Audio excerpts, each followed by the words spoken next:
प्यारे बच्चों, आज हम पढ़ेंगे हरियाणा की जानकारी हमें किन किन स्रोतों से मिलती है जो हमें हरियाणा के बारे में जानकारी देते हैं।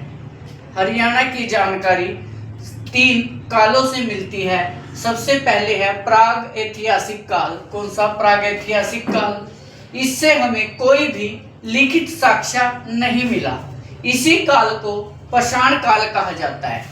ओके बेटा, अब अध्यय ऐतिहासिक काल। कौन सा? अध्यय ऐतिहासिक काल। इससे हमें लिखित साक्ष्य तो मिले, पढ़ा नहीं गया। उन साक्ष्यों को अब तक पढ़ा नहीं गया। इसको सिंधु घाटी सभ्यता भी बोला जाता है। किसको? अध्यय ऐतिहासिक काल को। उसके बाद आता है ऐतिहासिक काल। कौन सा बेटा? ऐतिहासिक काल।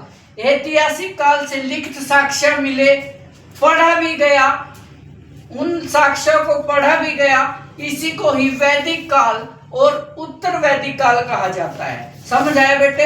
हरियाणा के बारे में जानकारी हमें प्राग ऐतिहासिक काल से मिलती है, अध्यय ऐतिहासिक काल से मिलती है, ऐतिहासिक काल से मिलती है। प्राग ऐतिहासिक काल में हमें कोई भी लिखित साक्ष्य नहीं मिले। अध्यय ऐतिहासिक काल में हमें लिखित साक्ष्य तो मिले पर उन्हें पढ़ा नहीं जा सका। इसी को ही सिंधु घाटी सभ्यता भी बोला जाता है। उसके बाद है बेटा ऐतिहासिक काल। इससे लिखित साक्ष्य तो मिले पर पढ़ा भी गया। इसे वैदिक काल या उत्तर वैदिक काल कहा जाता है। उसके बाद आता है बेटा पूरा पाषाण काल।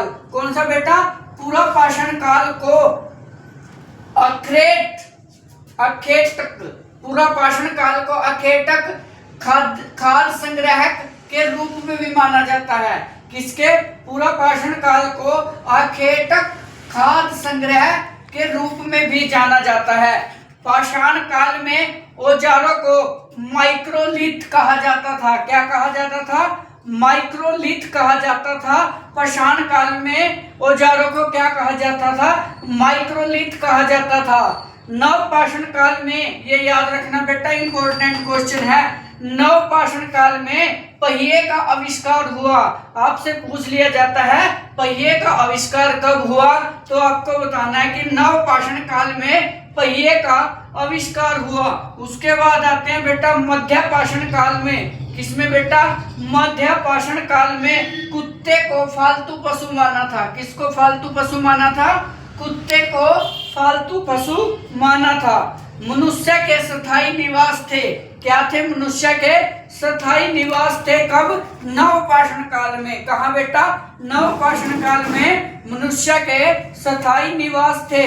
बुर्ज, नव पाषाण काल के गर्तवास हमें बुर्ज होम्स के गर्तवास से इसके साक्ष्य मिले हैं। कहाँ से मिले हैं? बुर्ज होम से नव पाषाण काल के गर्तवास के साक्ष्य मिले हैं। और बेटा नव पाषाण काल में चिरांद से एक हड्डी मिली है। कहाँ से मिली है बेटा? चिरांद से एक हड्डी मिली है। मनुष्य के द्वारा बनाया गया पहला हथियार कुल्हाड़ी था। मनुष्य के द्वारा पहला हथियार कौन सा था बेटा? कुल्हाड़ी। कुषाण कालीन औजारों की खोज बेटा, कुषाण कालीन औजारों की खोज रॉबर्ट ब्रूस फुट ने 1863 ईस्वी में की थी। कब की थी?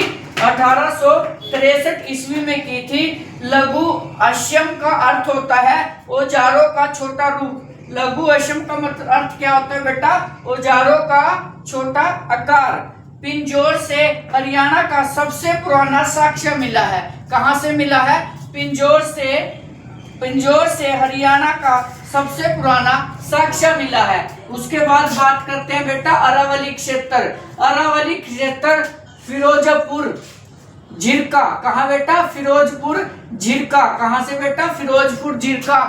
कोटला स्थान से चीकने गोलदार पत्थर और चमकदार पत्थर मिले हैं। अरावली कहाँ बेटा? फिरोजपुर झिरका कोटला स्थान से चीकने गोलदार पत्थर मिले हैं, चमकदार पत्थर मिले हैं। उसके बाद बात करते हैं मध्य पाषाण काल में पशु के साक्ष्य आजमगढ़ से मिले हैं। मध्य पाषाण काल में पशु के साक्ष्य कहाँ से मिले हैं बेटा? आजमगढ़ से मिले हैं। अलेक्जेंडर कनिंघम को भारतीय पुरातत्व का जनक माना जाता है।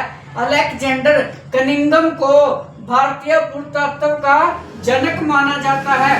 प्रागैतिहासिक काल में भीमबेटका, क्या बेटा, भीमबेटका चित्रकला के लिए प्रसिद्ध है। प्रागैतिहासिक काल भीमबेटका चित्रकला के लिए प्रसिद्ध है।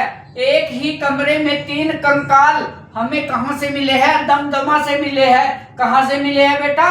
दमदमा से मिले हैं। और नवपाषाण काल कृषि के साक्ष्य भी मिले थे। नवपाषाण काल में कृषि के साक्ष्य भी हमें यहीं से मिले थे। भारत के द्वारा खोजा गया मानव, भारत में खोजा गया मानव निग्रोइड प्रजाति का था। कौन सी प्रजाति का? निग्रोइड प्रजाति का था। लॉर्ड कर्जन के समय पुरातत्व विभाग की स्थापना हुई थी। किसके समय में हुई थी? लॉर्ड कर्जन के समय में पुरातत्व विभाग की स्थापना हुई थी। भीमबेटका गुफाएं कहाँ बेटा? भीमबेटका गुफाएं महाराष्ट्र में है। और मध्य पाषाण काल में तीर धनुष का आविष्कार हुआ था। कौन से काल में हुआ था तीर धनुष का आविष्कार? मध्य पाषाण काल में तीर धनुष का आविष्कार हुआ था। Thank you so much dear students.